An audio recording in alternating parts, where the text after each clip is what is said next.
സൗന്ദര്യത്തിന് സ്വർണ്ണ തിളക്കം നൽകാൻ ഇനി ലക്ഷങ്ങൾ വേണ്ട. പാരമ്പര്യത്തിന്റെ തനിമയും കരവിരുതും ഒത്തുചേരുന്ന ക്ലാസിക് ഫാഷൻ ഇമിറ്റേഷൻ ജ്വല്ലറി ഇപ്പോൾ ചേലക്കരയിലും. സ്ത്രീ മനസ്സുകൾ കൊതിക്കുന്ന പാലക്കാമാലകൾ, നാഗപടം, കാശിമാല, മുല്ലമുട്ടുമാല എന്നിങ്ങനെ പൈതൃകത്തിന്റെ ധന്യതയാർന്ന അപൂർവ ഡിസൈനുകൾ. ആഘോഷങ്ങൾക്ക് മാത്രമല്ല, നിത്യോപയോഗത്തിന് മണിയാൻ പറ്റിയ ആഭരണങ്ങളും പുത്തൻ തരംഗമായ കരിമണി മാലകളും ഇവിടെയുണ്ട്.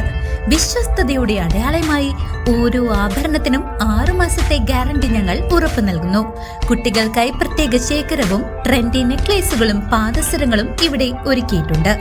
സ്വർണത്തോട് കിടപിടിക്കുന്ന ഈ ആഭരണങ്ങൾ മിതമായ നിരക്കിൽ സ്വന്തമാക്കാൻ ഇന്നു തന്നെ സന്ദർശിക്കൂ classic fashion imitation jewellery, Canara ബാങ്കിന് എതിർവശം, ചേലക്കര. ബഹിരാകാശത്തെത്തുന്ന ആദ്യ മലയാളി എന്ന നേട്ടത്തിലേക്ക് നാസയിലെ ശാസ്ത്രജ്ഞൻ ഡോക്ടർ അനിൽ മേനോൻ എത്തുമ്പോൾ പാലക്കാട്ടുകാർക്കും ഒറ്റപ്പാലത്തുകാർക്കും അഭിമാനിക്കാൻ ഏറെയുണ്ട്. ബഹിരാകാശത്തെത്തുന്ന ആദ്യ മലയാളി എന്ന നേട്ടത്തിലേക്ക് നാസയിലെ ശാസ്ത്രജ്ഞൻ ഡോക്ടർ അനിൽ മേനോൻ എത്തുമ്പോൾ പാലക്കാട്ടുകാർക്കും ഒറ്റപ്പാലത്തുകാർക്കും അഭിമാനിക്കാൻ വകയേറെയാണ്. ഇന്ത്യൻ നാഷണൽ കോൺഗ്രസിന്റെ മലയാളിയായ ആദ്യ അധ്യക്ഷൻ ചേറ്റൂർ ശങ്കരൻ നായരുടെ പിന്മുറക്കാരനാണ് അനിൽ മേനോൻ എന്നതിനാലാണ് ഒറ്റപ്പാലത്തുകാർ അഭിമാനിക്കുന്നത്. ബ്രിട്ടീഷ് ഇന്ത്യയിൽ അഡ്വക്കേറ്റ് ജനറലായ ആദ്യ ഇന്ത്യക്കാരനായിരുന്നു ചേറ്റൂർ ശങ്കരൻ നായർ. ചേറ്റൂരിന്റെ പേരക്കുട്ടിയുടെ പേരക്കുട്ടിയാണ് അനിൽ മേനോൻ.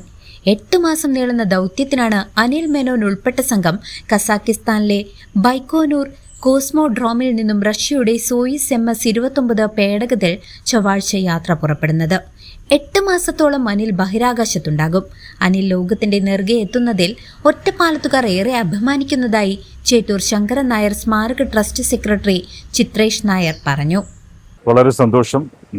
ചേറ്റൂർ ശങ്കരൻ നായരുടെ 170ാം ജന്മവാർഷികത്തിൽ ശ്രീ അനിലിനെ ആശംസിക്കുന്നതിൽ വളരെ സന്തോഷം.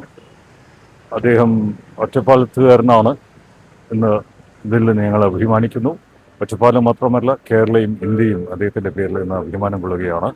അദ്ദേഹം ഒറ്റപ്പാലത്ത് വരികയാണെങ്കിൽ അദ്ദേഹത്തിന് ഒരു വലിയൊരു സ്വീകരണം ഒരുക്കാൻ ഞങ്ങൾ തയ്യാറായിരിക്കുകയാണ്. അദ്ദേഹത്തിന് എല്ലാ ആശംസകളും നേരുന്നു. News desk CCV.